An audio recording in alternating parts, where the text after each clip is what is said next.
r/confessions. Sit back, relax and enjoy this video. I just got robbed by a hooker. Okay, so I'm laughing about this now, but 45 minutes ago I wasn't. Since I won't be sharing this story with anyone in my personal life, I thought I would vent with you guys.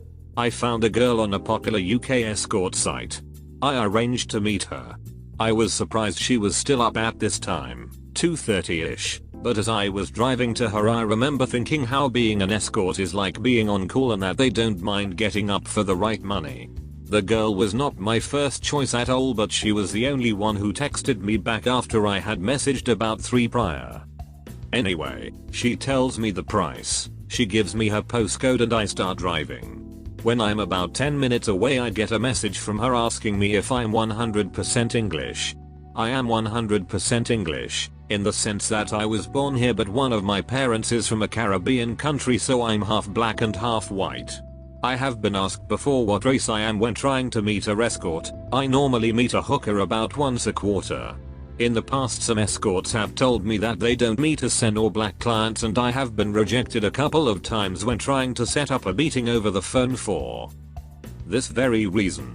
Anyway, I told her that I was 100% English as I was only round the corner by that time. I thought my polite manner and friendly face would overcome any worry or concerns she had about me.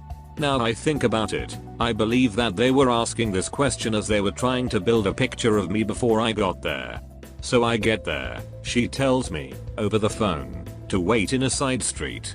A car pulls into this empty side street, drives past me, then turns around and leaves. I didn't pay attention to who was in the car as I kind of didn't want to be seen myself.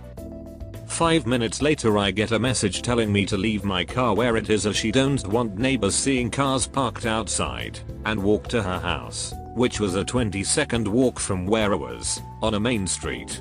This seemed fair, I did as instructed. I get to the door, no answer. I ring her phone to let her know where I am. The door in the house next door opens. I got the number right. She invites me in. She's in her dressing gown and I make a joke about her telling people the wrong number so she can check them out before letting them in. She laughs it off and isn't very engaging. I walk up some stairs and can see that I'm in a large house sharing accommodation.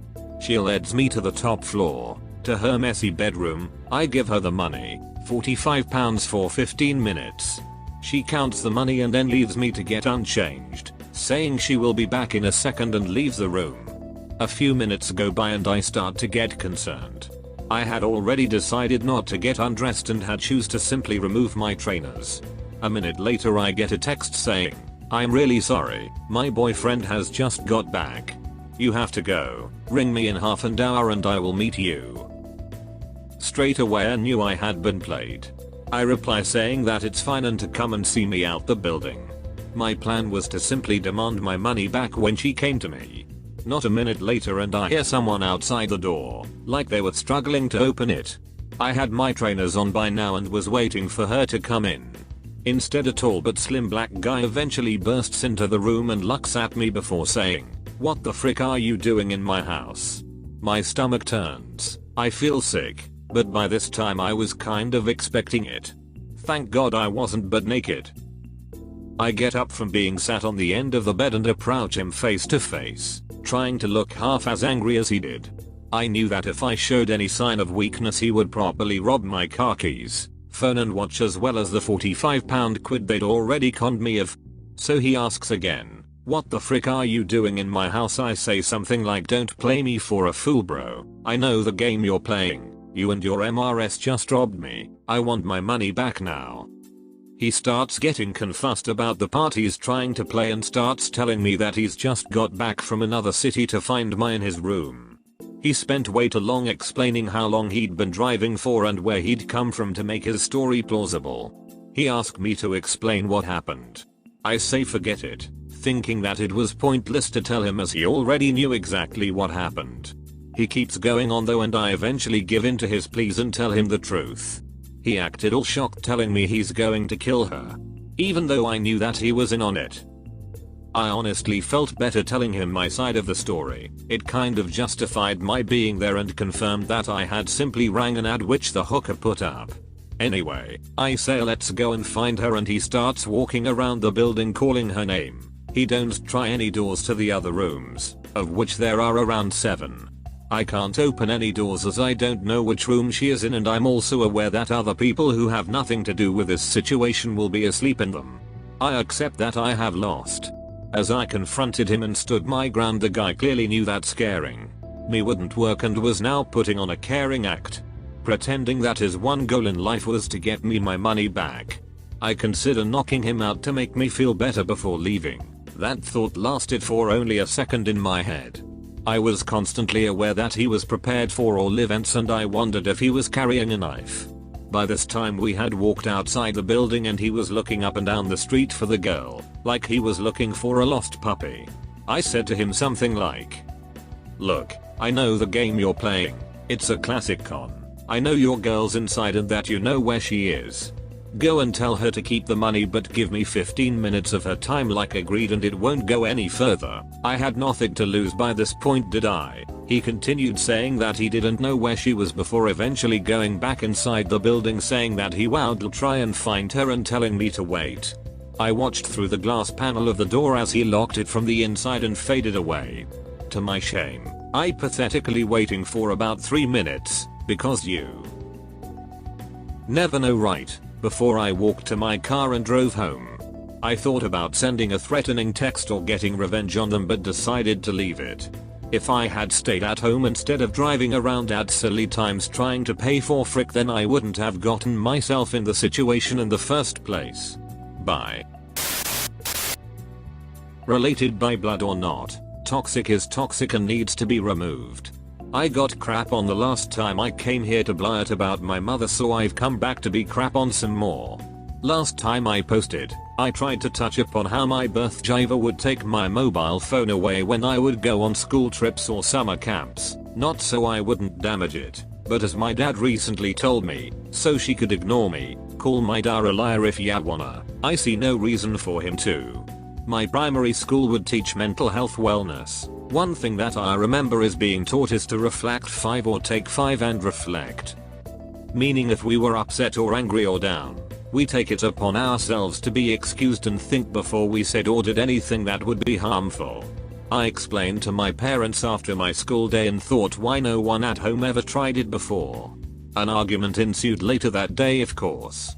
Yet when I tried to excuse myself, she grabbed me and held my arms down, preventing me from getting away to see how I could quietly think of how to prevent conflict. And here you see how sociopaths love conflict, so much so they will push and push you to explode, and when you do, they then take up the role of the victim, although there never was one in the beginning.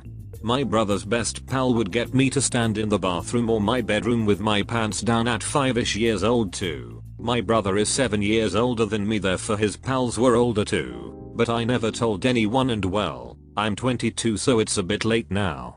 When my parents finally separated, before the divorce, she shouted to my dad to get out. Then once he left, she came upstairs to my brother and wailed, "He's left me. He doesn't love either of you, blah blah blah." I still spent time with my dad, BC that is how the courts ruled, but my dad agreed to stay with my nan, his mum, and then talk it out. The talking out would happen in police stations and courtrooms as my mum wouldn't let him in the house that he bought and put in both their names. She'd play the victim, left with nothing. She's left with nothing, BC. She's never worked for anything. My nan admitted she doesn't remember anything my mum did as a job from the moment my dad brought her home, to the wedding, to my birth. My brother and I have different dads, to lastly the divorce. My mum would fill my preteen and hormone-fickled head with crap. I believed that the courts didn't want me to live with my dad. The courts only mentioned weekends with either parent and nothing else to do with where I must live or to with. So my dad missed a lot of my teens because I was manipulated into not wanting to connect with him. I've slowly come to realize over the past years, mainly from my partner witnessing what abuse my mother gives me and seeing I do nothing but let her and consequently get upset, that I either need to block her out or just let it happen. 2019. I've blocked her today. After this Christmas period, my day is the 5th November and I get ignored that entire week from her. Afterwards all I get is her asking about Christmas, what my man and I are doing. encouraging us to stay at home or spend it with her. Context: Christmas 2018 was the first Christmas I spent with my dad for over 7 years. Why? My 21st, of course. Birth jiver couldn't control it where I held my 21st. The fact I wanted a buffet, not a meal. Who came to my 21st? The bands who played for me. I simply didn't let her do much other than the decorations, of which she has had since I turned 18. She hated it. My dad had more input than she did. BC his band were playing and he has more music knowledge than me, so she kicked off and didn't speak to me for 3 months. This year, after blanking me over my 22nd, she creeped and hinted and nudged for my man and I to spend it with her, telling me that my dad is just going to let me down like she says every single time my dad gets brought up. Oh, you survived. Now sub. Please.